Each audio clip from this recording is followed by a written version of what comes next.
Hello everyone, and welcome back to my channel. I hope your days or nights are going swell. As for me, well, it's going to hit 43 degrees Celsius soon and I don't have an AC, so I'm quite literally melting over here. But despite the heat, you know what's cool? The fact that we hit 1000 subscribers. I would like to begin this compilation by thanking everyone for your continuous support. So, before starting the compilation, I have a small disclaimer.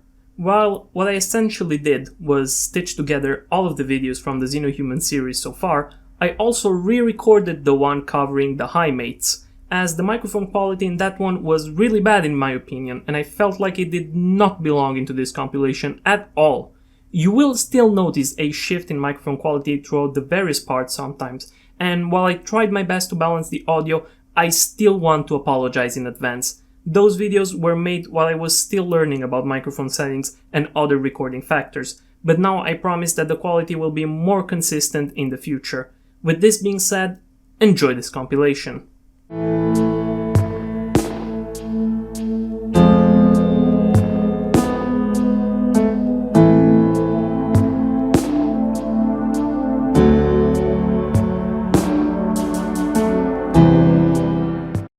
Xenotypes or xenohumans are basically the equivalent of aliens in the Rimworld universe, except that they all derive from humans. They're either the result of genetic manipulation or natural evolution that caused an entirely different race to appear. As there is a theoretical infinite number of different xenotypes available in the game for us to create, we'll be strictly covering the pre-existent ones from a lore perspective. This doesn't mean that we are excluding the player-created ones as non-existent or non-canon, but rather we are going to treat them as exceptions, with their number being so small and infinite that they might as well be irrelevant. While the pre-existing ones from the Biotech DLC are canonically present all over the universe, and thus more officially recognized as a species rather than a unique occurrence. First of all, in order to distinguish regular humans from their evolved or genetically altered xenotype variants, we must establish what the default in question is. The default humans in the Rimworld universe are referred to as baseliners. Baseliners are essentially regular humans, with the only difference between them and nowadays humans being the fact that in the Rimworld universe, humans in general evolved to be more resistant to the negative effects of radiation, as the cryptosleep breathing states that radiological immunity is a very common adaptation. Scientists estimate that most of humanity is more tolerant of radiation than our Terran progenitors. If we take that singular trait as an exception, then baseliners are essentially the modern man of today.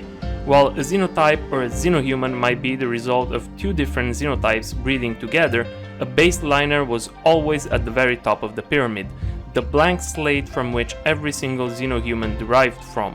The one xenohuman that I will be covering today is going to be the Impid. Impids are basically a type of xenohuman easily recognizable by their skin, which is either yellow, orange or brightly red colored with blonde or orange hair but no facial hair whatsoever. Another unique feature that distinguishes them from baseliners are their two horns located on top of their skull and their ability to become essentially biological flamethrowers. It is indeed not the color of their skin or the horns on their heads that make the Impids such a unique xenotype, but their ability to spit fire at will. Impids have an extra organ located in their neck that generates a very flammable bile which they can spit from their mouth at will. The organ also presents a separate tissue forming a pouch containing a hypergolic reactant capable of igniting said bile, essentially allowing the Impids to spew flames from their mouths. Although extremely useful, their organ takes about 5 days to generate enough bile for them to use, meaning that an Impid won't be able to spew flames from their mouth more than once every 5 days due to biological limitations. Another notable feature of the Impid xenotype is that they are highly resistant to heat, meaning that they tolerate and prefer hot climates such as deserts to live in. As a matter of fact, if completely naked, an Impid can tolerate up to 46 degrees Celsius or 115 degrees Fahrenheit temperature rather comfortably. The obvious disadvantage to this is that Impids are rather sensitive to the cold, with their lowest comfortable temperature being of 5 degrees Celsius or 41 degrees Fahrenheit, meaning that Impids will naturally avoid living in colder climates and they are less often found on cold planets. Of course, there is nothing that a good parka and a nice fire couldn't fix.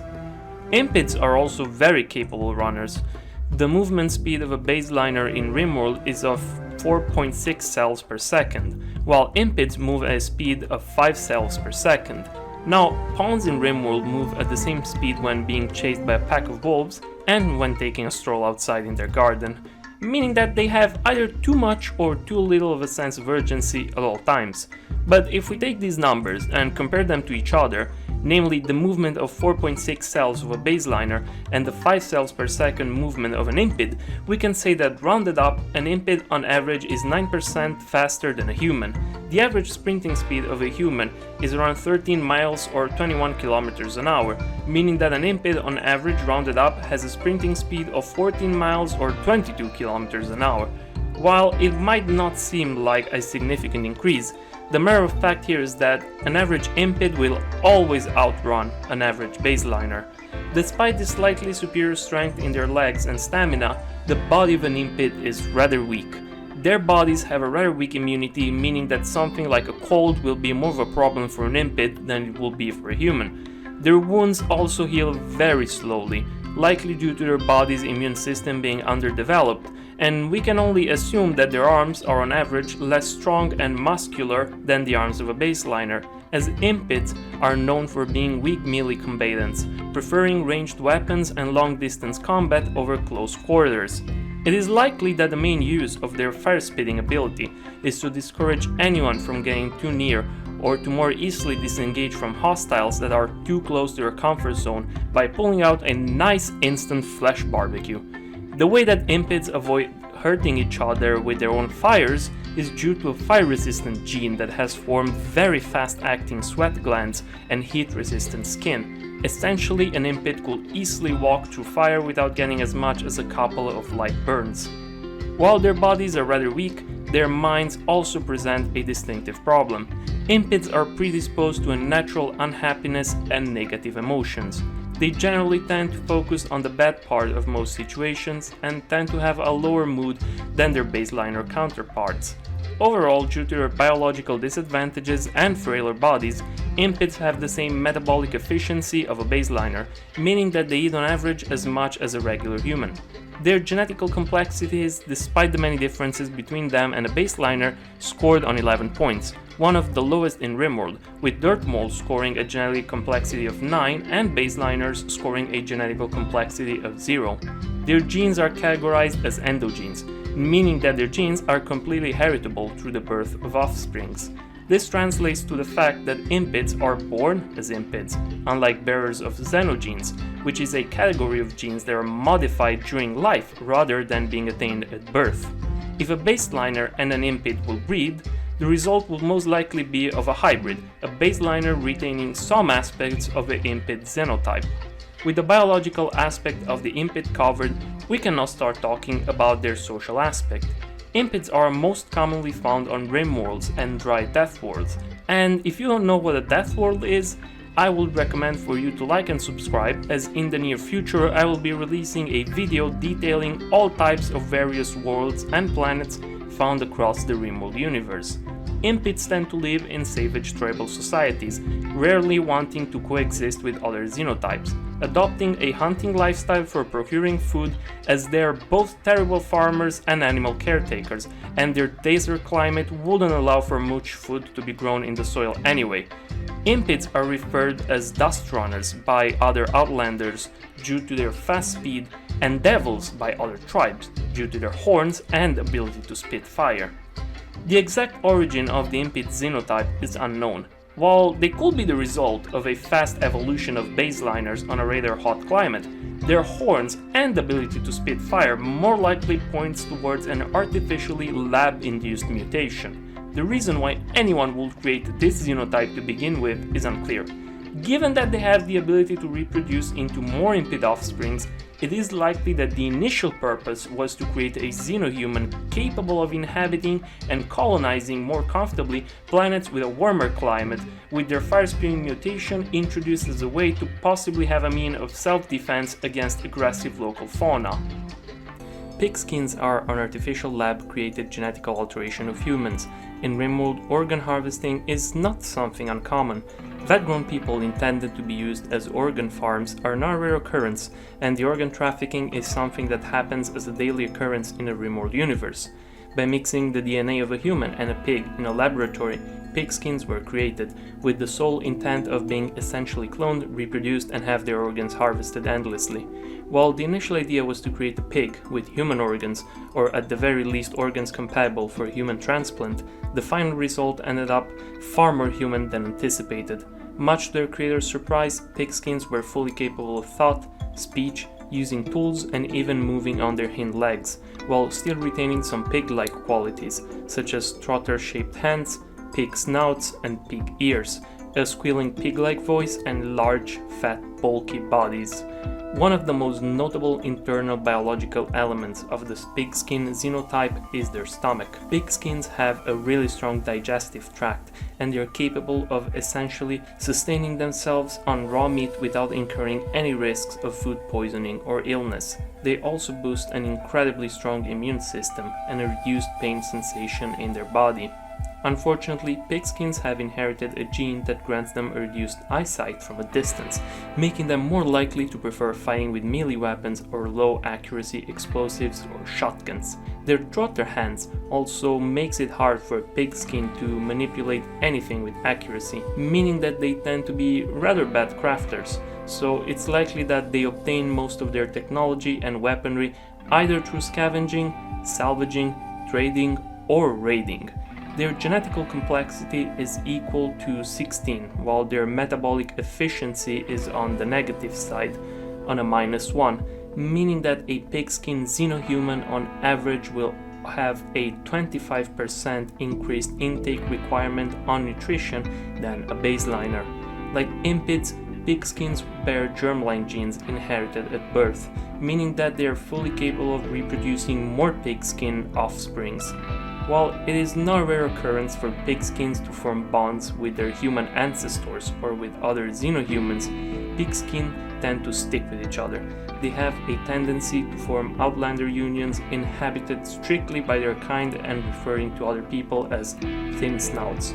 Pigskins unions are rather aggressive towards others, and while they are capable of befriending others, the initiative should come from the other party, as pigskins are more likely to become aggressors. What if I told you that beneath the vast metropolitan cities of countless worlds, beneath the human societies living in tiny cramped apartment complexes, living their day-to-day life, there was another society of xenohumans living right beneath their feet?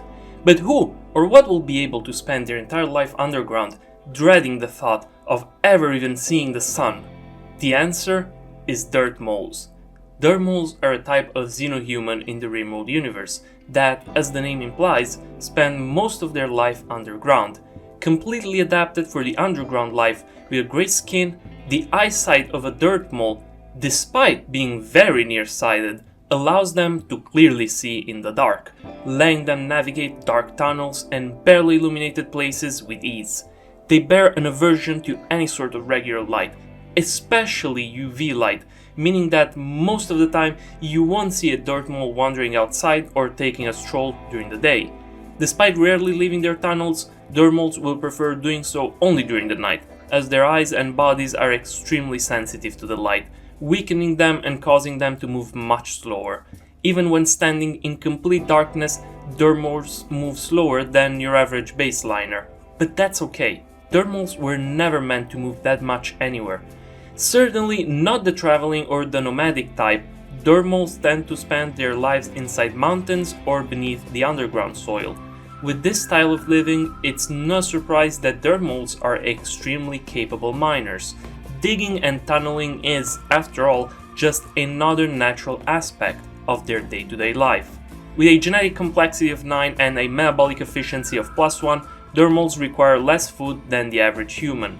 Most often found within mines, cramped spacecrafts, or the underlayers of worlds, such as sewers and abandoned underground stations, we can only assume that Dirtmole's diet consists primarily of nutrifungus, a type of mushroom that can grow only in complete darkness, as their low movement speed and bad eyesight make hunting for food rather difficult. Technologically speaking, Dirtmoles likely obtain their tech either by crafting it themselves, since their tunneling lifestyle makes obtaining resources such as steel, uranium or plasteel a rather simple task, or by trading, as they are likely not short on gold or silver either.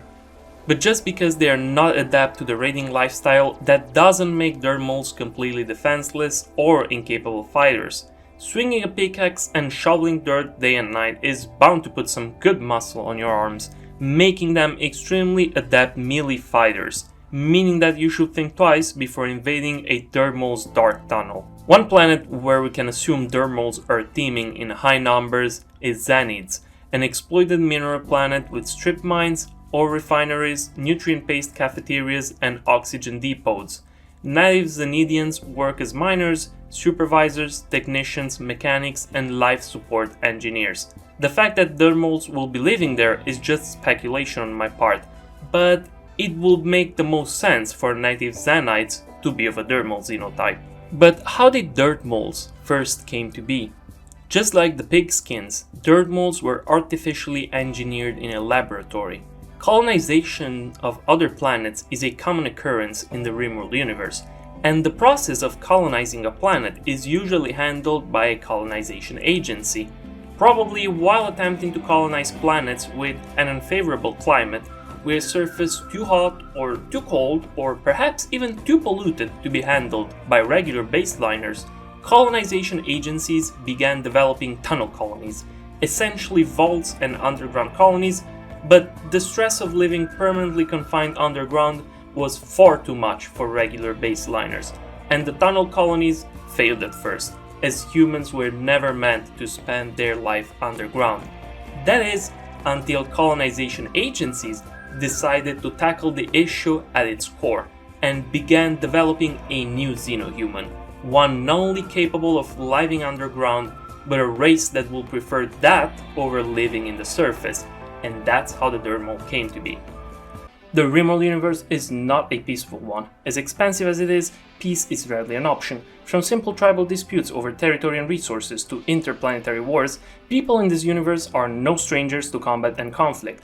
It is to be expected that in order to win a war, certain governments will do anything necessary in order to get the edge over their enemies, and it is no surprise that the most important factor in deciding the victor in a conflict is the strength of each faction's troops.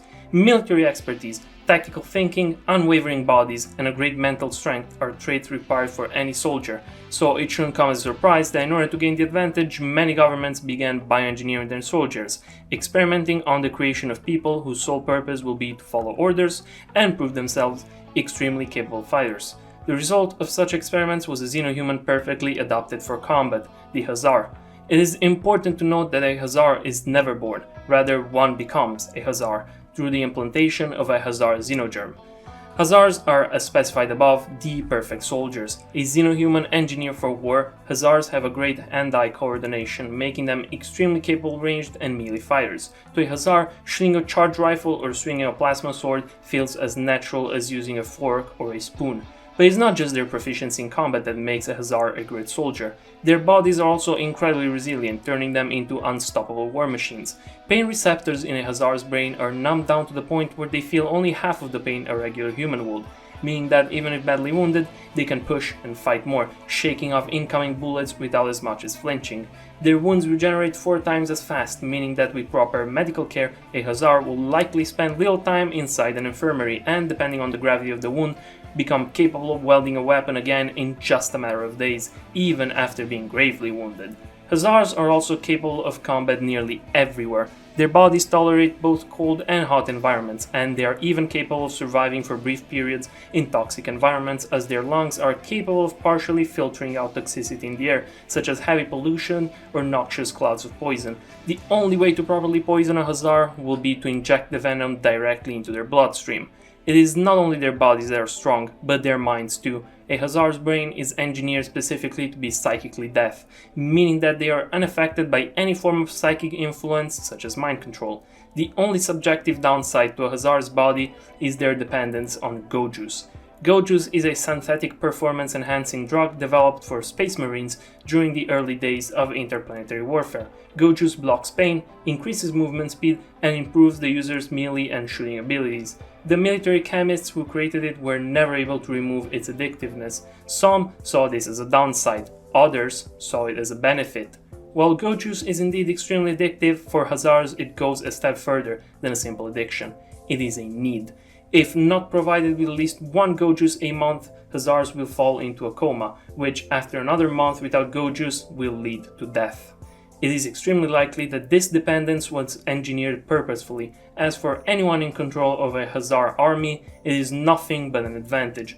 Sure, it'll cost a little more to maintain alive an army whose life literally depends on a synthetic stimulant, but the benefits far outweigh the cost. First of all, as already stated, Goju's will make the already combat-capable Hussar even more capable. The second important advantage is that the Goju's can be used as a mean to directly control Hussars, making sure they all fall in line and follow orders, using Goju's either as a reward system or by threatening to cut them off of it, which would in time weaken and eventually kill them, forcing Hussars to follow orders. Aesthetically, Hussars are not that different from humans, with a few key exceptions. They can only grow short hair, likely an intended feature, as long hair will prove first of all disadvantages in combat for plenty of reason. Hair getting in front of your eyes will make it harder to aim at times, and in a melee fight it could be grabbed by an opponent to create an opening for an attack.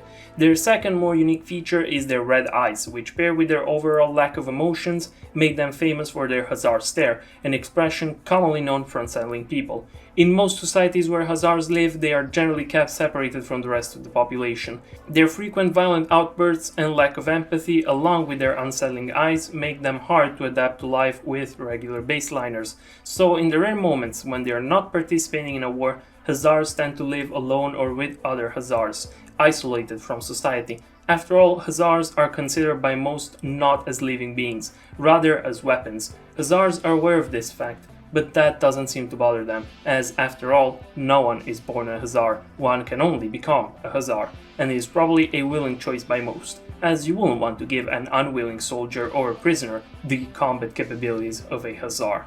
Ytakki is the planet where Ytakki were first introduced to, or at the very least originate from. A cold, harsh, and almost completely ice-covered environment, Ytakki is essentially a prison planet, where sentenced criminals are sent to in order to be kept away from society. On Ytakki, Ytakkians serve both sides of the coin, filling either the role of detainees and escapees or the role of guards, maintenance workers, or transport drivers. We can assume that the prison on Ytakki either spans almost over the entire planet and is divided in multiple sectors, or that there is more than one prison, as it is stated that there are multiple wardens and that, along with corrupt guards, they sometimes attack those living there. Whether that refers strictly to the inmates or to other colonies on the planet is unclear. Aesthetically, Ytakki look very different from baseliners. First of all, their most distinguishing feature is their fur. Ytakki do not grow hair like baseliners do. Instead, their bodies are completely covered by a thick fur that grants them resistance to the cold. They are the descendants of a group of baseliners that have been genetically altered to not just survive but thrive on ultra-cold planets, as their thick fur allows them to easily resist sub-zero temperatures. In fact, even if completely naked, Ytakki can bear temperatures of minus 16 degrees Celsius or 3.2 degrees Fahrenheit before succumbing to hypothermia. Their bodies are also generally very robust and bulky, likely an intended feature to grant them both the stamina and the strength required to work or even walk in extremely cold conditions. Their biggest drawback is a gene that requires for them to sleep more than your average baseliner. Where a baseliner requires around 7 hours of sleep a day, Ytakki require around 9, likely an intended genetical feature meant to allow them to preserve or gather more energy to sustain their bodies, which also require 25% more nutrition than that of a baseliner. Ytakki's voice is anything but soft and melodious. Rather, it sounds as if they are roaring constantly, and unsurprisingly, Ytakkians are great animal handlers and tamers. But it's not just their bodies that have been completely altered, but their minds too. You see, Ytakkians are not just good with animals, they are great. So great in fact that they can perform a bellowing war call, capable of forming psychic connections with nearby wild animals to request assistance in combat. An important note is that Ytakkian bear germline genes, meaning that they will be passed on through childbirth, giving birth to another Ytakki. Since they have migrated from their planet of origin, Ytakki can now be found on many planets, living separately from other baseliners in their own settlements or towns. On various Rimworlds, Ytakki usually assume the roles of pirates, raiding and pillaging settlements or colonies of other baseliners. Unassuming and maybe not so interesting at first, but perhaps the closest to baseliners in terms of physiology, Neanderthals are a type of xenohuman that was created quite differently than the others. You see, while the other xenohumans, such as Impids or Ytakki, were a result of biological and DNA laboratory manipulation, Neanderthals were in fact brought back to life, resurrected from very ancient DNA, as Neanderthals existed since the very beginning, but disappeared after the species was slowly replaced or merged with the ancestors of the baseliners. They had practically gone extinct for tens of thousands of decades until scientists managed to bring them back for what we can assume to be a colonization purpose, experimentation, or pure scientific study and curiosity. Nowadays, Neanderthals mainly inhabit Rimworlds or sub-societies of colonized worlds. On Rimworlds, they live the same as their original ancestors on Earth did, by hunting, gathering, and fighting while maintaining a primitive state of technological advancement. But what Neanderthals lack in intelligence and progress, they make up for extremely powerful bodies. Back when they originally existed, the only factor that kept you alive was pure brute strength, a powerful immune system, and the ability to survive harsh conditions, as the comforts of home, safety, warmth, or grocery stores to get food from were non-existent. Neanderthals are excellent warriors. They have genetically evolved with strong, bulky bodies, making them absolutely capable melee fighters, as they can swing a mace with enough strength to put a dent even in the most resistant types of plasteel armor. They feel less pain than baseliners do, which, in similar fashion to a Hussar, allows them to fight and take far more punishment than others before succumbing into shock from pain and passing out. They are also more resistant to heat and cold, likely due to the fact that ACs were probably rather scarce during their times. Speaking of scarcity, pharmaceutically talking, medicine hadn't made much progress other than the traditional cure of sleeping it off, thus giving Neanderthals the option to either develop a strong immune system or die to the vast variety of illness present back at the time, which would be likely obtained from a variety of factors, such as a lack of proper food preservation techniques, malaria from mosquitoes, or various airborne germs, bacteria, or viruses that were present virtually everywhere. Their big, strong, bulky bodies, though, come with a few downsides. The first downside is that they are on average slower than baseliners. They might have strong legs, but they are after all carrying a lot of weight after them. The second downside is that bodies like that most likely require a heavy amount of protein to be kept in shape, which left quite a small share of protein for their brains, making them incredibly slow learners. A Neanderthal, after all, only needed to know one thing and one thing only: lift heavy branch or big rock and swing it hard at something that's moving until it's moving no more. Bonus point if it looks good to it. Aesthetically, their bodies are similar to baseliners, although genetically they will never have a thin body type. The only noticeable differences are on their faces. Neanderthals have rather big and heavy jaws, likely intended for masticating, chewing, and reaping meat. Their brows are also rather large and prominent, another likely intended feature to protect their already thick skull. From a mental point of view, Neanderthals have aggressive personalities. Diplomacy is not on their repertoire, and they will most likely interact with the world around them with their bodies rather than with their minds, which will also apply to any sort of conflict. Door won't open when you push it because it's a pull type of door? Smash that door. Baseliner with an annoying voice won't stop complaining about being forced to eat a meal without a table. Cave their skull in and they'll be quiet. Neanderthals live in fierce tribes. They do not completely refuse the notion of trading for resources with other tribes or colonies, but they are very unfriendly and territorial, and will most likely attack even if left unprovoked. As most Neanderthal tribes have been living on Rimworld for countless generations, it is likely that they wouldn't even remember how they got there in the first place. they might be the descendants of a Neanderthal surface cast from a dead civilization, or even the leftovers from some ancient science experiment, likely meant to observe and study their distinguishing features that allowed them to survive during some of the roughest and wildest points in history. Other than that, they can be rarely found living among pirates or outlander unions, and some can even be found as members of the Shattered Empire, most likely taking the role of guards or protectors for the nobles in the high hierarchy. Now, following on the list are the Highmates. Highmates are a very unique type of xenohumans, bearing great physical but even greater mental modifications. Highmates are essentially designed and bioengineered to look and act as to what is perceived to be the current society's standard of a perfect partner, both in looks and behavior. There is an important detail to note here. Highmates are widespread across the universe, and they come in many different flavors and types. The most commonly encountered, and the one we are going to be talking about today, is a Highmate type created to fit the standards of Nova Roma. A lot of you are wondering by this point what Nova Roma is, but as Rimworld doesn't offer many details beyond this cryptic name, I can offer you my personal speculations, accompanied by my reasonings behind it. Personally, I believe that Nova Roma is a planet, or at the very least a large nation belonging to the Shattered Empire. Nova Roma can be translated from Latin into New Rome. The reason why I personally believe that there could be a relation to the Shattered Empire is the fact that it bears a very similar naming convention. The Shattered Empire seems to have a tendency or a preference for Latin or other archaic languages when assigning names or titles. This can be observed by one of their noble rankings of Praetor, which is a title that was assigned in ancient Rome by the government to designate a man acting as a commander of an army or as an elected magistratus, assigned to discharge various duties. The planet of origin for the Shattered Empire also had the name of Sophia Munda, which can be translated or interpreted in different ways. I personally believe the correct interpretation, or rather the correct meaning for their planet's name, came from the Greek word of Sophia, meaning wisdom, and Munda being an alteration of mundo or mondo, meaning world or planet, giving their planet the direct meaning of the world of wisdom, which sounds exactly as arrogant and pretentious as you'd expect an empire's planet to sound like, adhering to a theme of superiority achieved by high mental standards. In conclusion, I believe that Nova Roma is, or at least used to be, a clear world planet or society, most likely either inhabited or controlled during one point in time, or perhaps even during the present, by the Shattered Empire.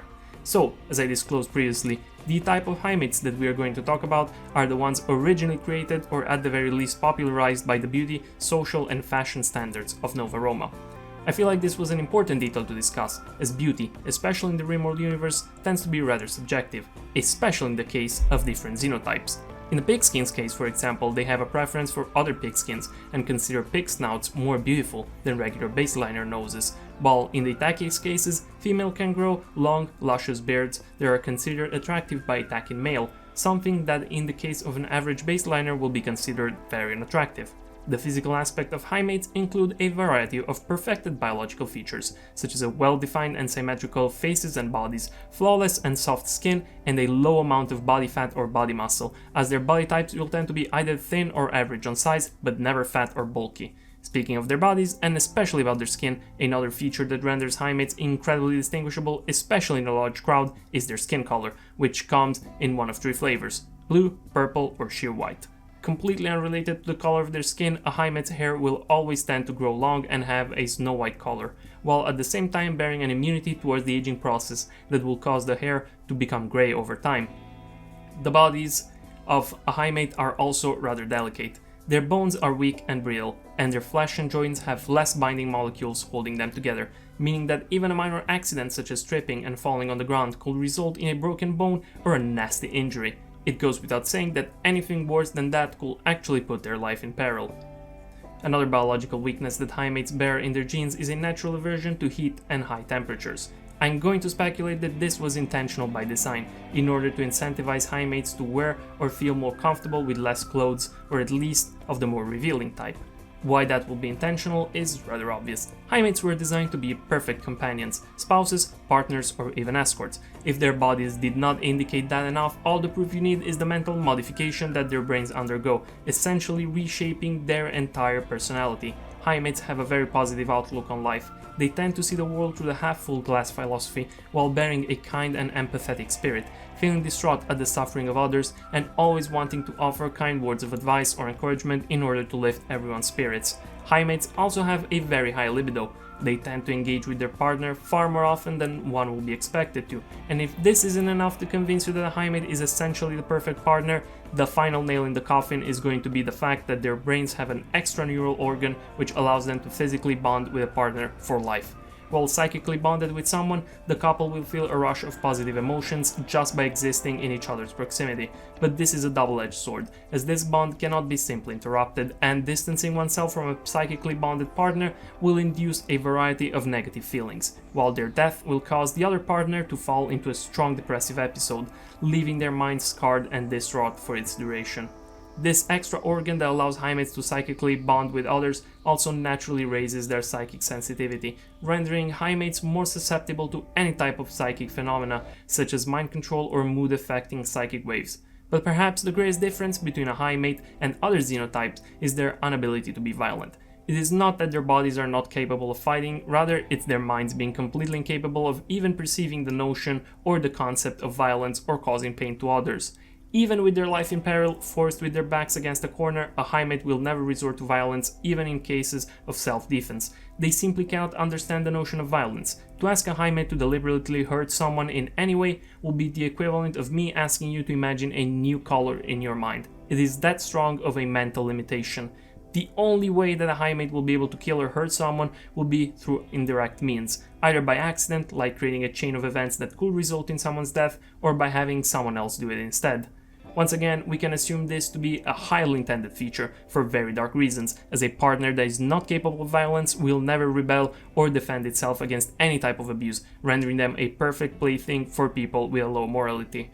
Highmates are not born from other Highmates, they are the result of a genetic manipulation during one's life, much like the Hussars, where one is not born into a Highmate, rather becomes one at some point in their life. Something that will make you think twice regarding the existence of child Highmates, which is a can of worms that I am not willing to open or discuss. From a point of view of their role in society, Highmates always live with other xenotypes or baseliners, as their bodily and mental limitations pretty much force them to rely on others in order to survive, especially in Rimworlds. The existence of Highmates is a heavily debated and controversial subject on many planets in the universe. Some societies allow Highmates to exist freely, to the point where people buy and willingly implant Highmates xenogerms in them as a form of a career. Other planets and societies have outrightly banned their existence, believing that the existence of Highmates is not only moral, as they are essentially slaves created to serve the pleasures of others, or that they prevent or distract people from forming natural families and bonds with others. Some information of questionable canonicity refers to the existence of perfect mates, a type of Highmates that are vet-grown at birth rather than created by the implantation of a xenogerm. While this is canonically not confirmed under any way, we could speculate that they are a type of personalized Highmates created to fit the exact physical and mental preferences of one individual, most likely an extremely wealthy person, affording the creation of what they will view to be the perfect partner. If you remember my first video on the subject, I mentioned that the only big difference between ourselves and the baseliners in Rimworld is that in the Rimworld universe, humanity has evolved to be more resistant to radiation in general, but for today's Xenohumans, resistance to radiation barely represents the tip of the iceberg. Wasters are a type of Xenohumans which, as the name implies, live mainly within toxic wastelands. Originally engineered to repopulate worlds that have gone through an apocalyptic scenario caused either by a radioactive disaster or immeasurable pollution, Wasters are not only adapted, but thrive within post-apocalyptic scenarios. Wasters are resistant to radiation and toxicity. Their lungs are capable of filtering out with 100% efficiency any type of poison or toxicity from the environment, meaning that they can breathe through pollution or poisonous fumes just as easily as you will breathe fresh mountain air in a field of flowers. That is, unless you have a pollen allergy, like I do.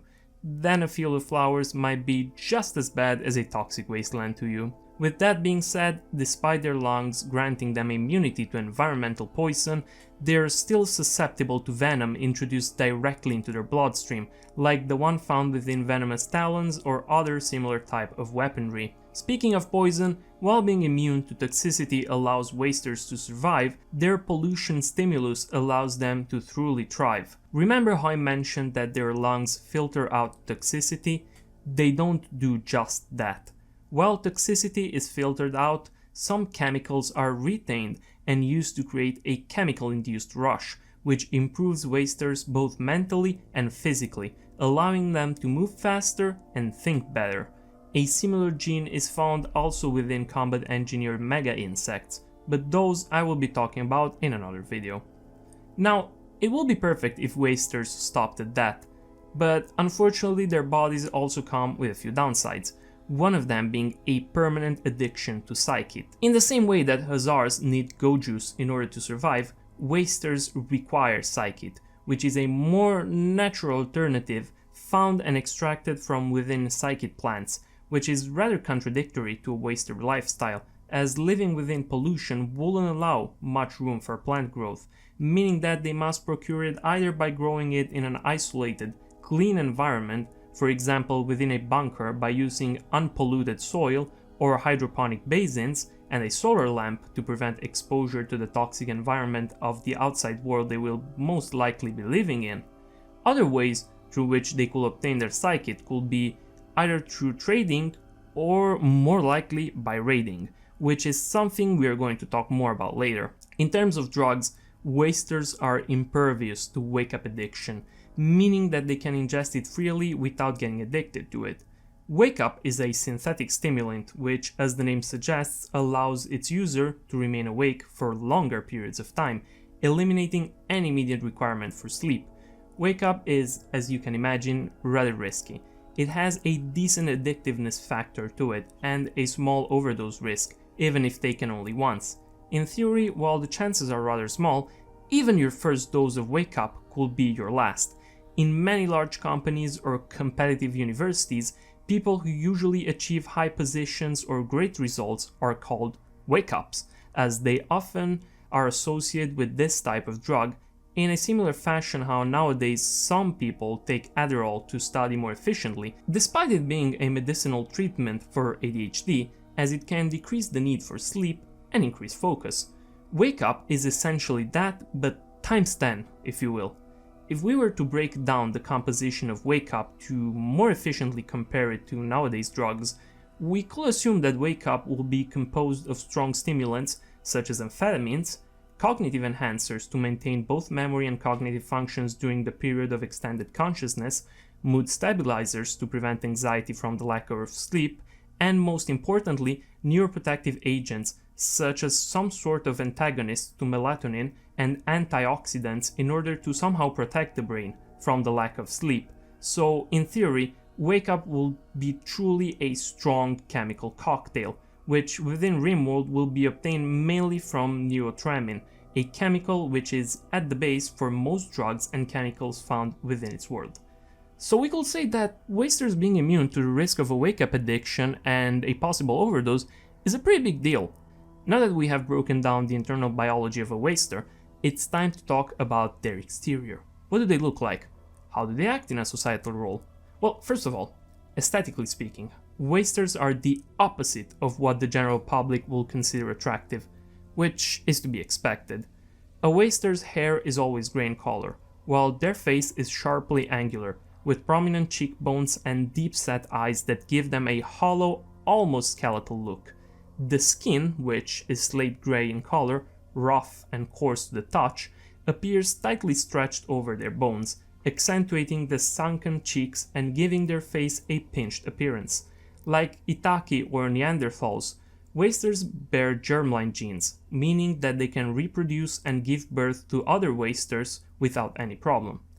From a societal point of view, it's important to keep in mind that wasters were created with the sole intent of inhabiting post-apocalyptic planets, meaning that they were made for a rough, unforgiving life and environment. Meaning that wasters are not the type to blend easily within a normal society. Their personality tends to be aggressive. That, coupled with their looks, tends to create an environment where they are ostracized by others. So it's not a surprise that wasters living on Rimworlds tend to take the role of pirates and raiders, attacking other colonies for resources and psychit while usually having little to no fear of retaliation, as the toxic environments they live in prove to be a perfect natural defense against other attackers, allowing them to live as reclusive isolationists within nuclear wastelands. As Ytakki are found more generally on cold planets, Neanderthals are found on wild planets, and Dirtmoles are found either underground or clumped together like sardines, within small and tight spaceships, wasters are most probably found by large numbers on Tox worlds, planets that have been roughly ravaged by nuclear disasters or chemical warfare. I would like to thank you all for watching this video until the very end. We are now closing 1000 subscribers, which is going to be a great milestone for me to reach. If you want to support this channel, please like this video and subscribe while leaving a comment telling me what you enjoyed or disliked about this video so that I can continue to improve and adapt within future videos. Thank you for watching and good night. Hello everyone, welcome to a new video covering the lore of the Rimworld universe. Today we're going to talk about the Genies Xenohuman, a bioengineered xenotype whose name is already indicative of its vastly superior intellectual skills. Genies were bioengineered thousands of years prior to the present times within Rimworld by a now long disbanded space navy in order to occupy engineering positions on large starships within their fleet. This is due to the fact that Genies are essentially supercomputers with a great tactile skill, as their delicate bones, elongated fingers, and a natural inclination towards machines allows them to craft, create, repair, and handle machinery with great precision and skill. Biologically, Genies are very similar to baseliners. The major difference is their elongated fingers, which greatly improve a Genie's manipulation, about 10% more than that of a baseliner's, essentially rendering them good crafters or builders. The rest of their body bears no discernible difference from that of a baseliner's. Genies always have a thin body type and a complete lack of hair or beard, which is something that can be found within baseliners as well. Mentally, Genies are extremely advanced. Not only they're really smart, but their behavior too resembles one of a machine, in a way that they are constantly calm and calculated. They never recur to violence once entering a mental breakdown and will refuse to start a social fight with someone else, as they understand that such behavior will only work against everyone's best interests. Unfortunately, there are some disadvantages to a Genie's biology. An advanced brain and sense of touch and manipulation was achieved by engineering an amplified number of nerve impulses, which can work against them in many dangerous situations. For one, their bodies are far more frail and delicate. The delicate hands required for them to become good crafters were achieved by lowering the overall strength of their internal body structure, making them in return more susceptible to physical trauma. Another issue that comes with such a strong sensitivity is that their pain receptors are far stronger. It takes little to nothing to send a Genie into a pain shock, causing them to simply pass out. Their cold, calculated nature also works against them in social contexts. They don't display much in terms of emotions, and Genies themselves find it hard to relate to the negative or violent feelings of other baseliners, considering them to be madly hot-headed, which makes them also underperform when working with animals or plants. Their bodies have a good metabolic efficiency, probably due to their size and lack of strong muscles, causing them to consume on average 10% less food than the average baseliner. The creation of a Genie is achieved through the implantation of a xenogerm, meaning that, like the Hussars or the Highmates, Genies are not burned naturally, rather they are created in a laboratory. Currently, Genies that do not live on Rimworlds are found scattered across the universe, working in many different fields where they can apply their skills. They can be found as lawyers, pilots, musicians, researchers, or crafters, while Genies that live on Rimworlds are most often found as members of the Shattered Empire, and rarely part of other unions or pirate gangs. As you know, we began the series by talking about space traveling, and then the next subject was the Xenohumans. For those who haven't watched the previous videos, xenotypes or xenohumans are the closest thing the Rimworld universe has to different sentient species. While wildly different in behavior, biology, and social aspects, xenohumans are all the result of human bioengineering, Regular humans without any modifications are referred to as baseliners, while xenohumans all have a different denomination.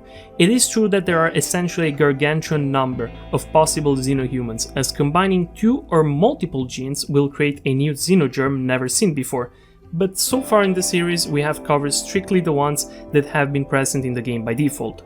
But today we are wrapping up the chapter on the xenohumans. Today is time for the last entry, and oh boy, did I want to save the best for last. Today we are going to talk about the Sanguophages. Sanguophages can be described in many different ways. The short description can be encapsulated within a single word: vampires. The long description is, well, rather long. Brace for it. Sanguophages are first of all the most genetically complex xenohuman type we know of in the Rimworld universe. Their genetic complexity score racks up for a total of 57. If you want to put into perspective, the second most genetically complex xenohumans are the Hussars and the Highmates, with a genetic complexity of 16. Despite all of this, in terms of looks, Sanguophages are nearly identical to baseliners. At first sight, they are hard to distinguish one from another. In fact, it's pretty much impossible, as on the outside they look very normal, with no abnormal or oddly specific features, excepting the fact that Sanguophages are all generally considered to be attractive in terms of looks. What hides beneath that, though, is a completely different story. Let's start with their genes. As you know, genes can be separated in three different categories. The first category are the germline genes, also referred to as endogenes. These are genes that are inherited through birth, like the genes of the Ytakki or the Impids, for example. The second category are the xenogenes, genes that are not inheritable through birth, rather they are pre-existent genes that are modified during an individual's life, like the Hussars or the Highmates. The third category is the most interesting one, the archaid genes. While germline genes and xenogenes are the result of evolution and bioengineering, archaid genes are a type of gene created by an architect. If you don't know, architects are essentially the closest thing to a god in Rimworld. They are supercomputer AIs that have managed to take over entire planets, converting the planets themselves to a singular computer, capable of doing almost anything. There are a lot of architects spread across the universe, each with their own personality and mysterious goals. While some are completely benevolent, others intend for nothing but the destruction of every life form across the universe. There is a lot to say about architects, but that is a subject that belongs to another video. Back to the Sanguophages for now. So, as mentioned previously, the third gene category is the archaid genes, and Sanguophages are the only known xenotype in possession of such genes. If you're wondering why, then we must trace back thousands of years in the past, back to the apparition of the very first Sanguophage. Once upon a time, a very wealthy man going by the title of Lord Explorer and by the name of Varan Dur recognized the great power that lied within architects. During one of his travels, he sought to control one for his own personal reasons, but instead, the architect ended up taking control of him, transforming Varan Dur into the very first Sanguophage in the universe. Now, in one way or another, every Sanguophage in existence is, in a very, very distant way, a descendant of Varan Dur, which also explains why Sanguophages are the only xenotype that carry archaid genes, because they are the only xenotype created by an architect rather than other humans. What happened further to Varan Dur is unknown, but we can speculate that he proceeded to turn as many others as he possibly could into Sanguophages, given how widespread they have become across the universe. So, how does one become a Sanguophage exactly? What is the process beyond their creation? Well, one of their archaid genes that Sanguophages bear is an innate gene implanter. The gene implanter allows the implantation of one's genes through an injector organ. Where this organ is located or what it looks like is not specified, but if we are to follow the lore, which details that Sanguophages are not recognizable in terms of looks from other baseliners, we can make an educated guess and assume that the organ is located either within their mouth, stomach, or hidden beneath their skin and is essentially a retractable organ. If you ask my personal opinion, I believe it looks somewhat like a tentacle with a hard pointy end, located within the roof of one's mouth, buried through flesh and comes out only when needed. It is important to note that, through this organ, Sanguophages can implant a copy of their xenogerm within someone else, but by doing so, they must use and damage their own genetic material, which will enter a regrowth phase. If they implant someone else during this regrowth phase, they will die. For the next archaic genes found within a Sanguophage, we have the secret to eternal life. Through these extremely complicated genes, Sanguophages are essentially almost immortal. Their metabolism is perfectly optimized, which is how they manage to sustain themselves despite the amount of genetic complexity they have. Their scars and affections related to old age will heal themselves, and they have an immunity towards many diseases such as flu, malaria, lung rot, the plague, or any type of infection. Sanguophages are also immune towards any illness related to old age, such as cancer, dementia, cataracts, heart attacks, or asthma. And speaking of aging, Sanguophages age very slowly when they become 13 years old and stop aging by the age of 18, as their bloodstream contains a gigantic number of archaeates which work constantly to reverse the aging process within their body. But perhaps the most interesting gene they have is the deathless one. You heard correctly.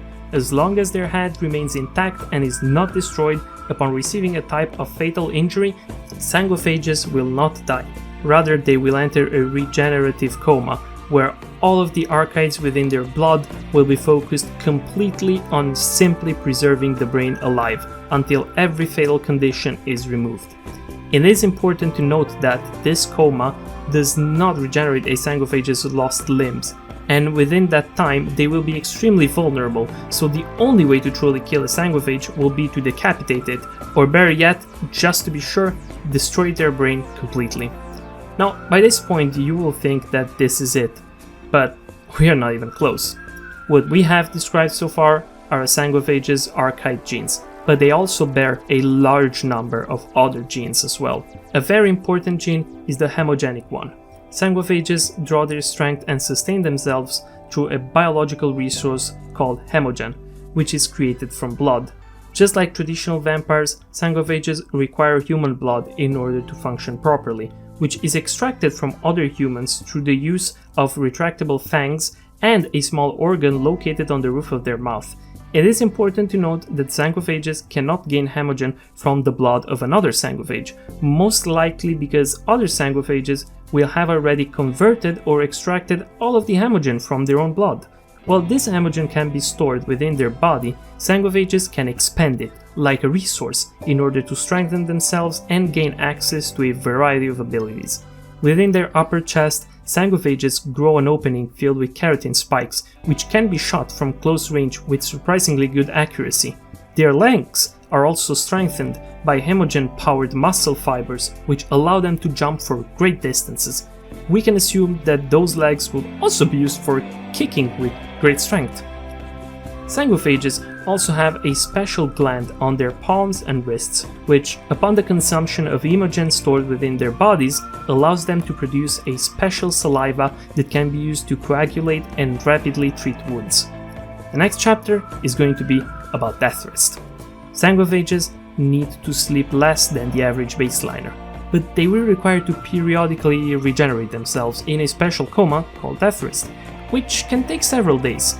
If Sanguophages are unable to enter death rest, they will incur a special type of ailment called death rest exhaustion, which will severely reduce their consciousness, degrade their psychic sensitivity, and lower their mood. While death rest could be performed virtually anywhere, Sanguophages have developed a special technology to aid them with this process. The death rest process can be not only sped up, but even improved through the use of hemogen technology. The first part of this is the death rest casket.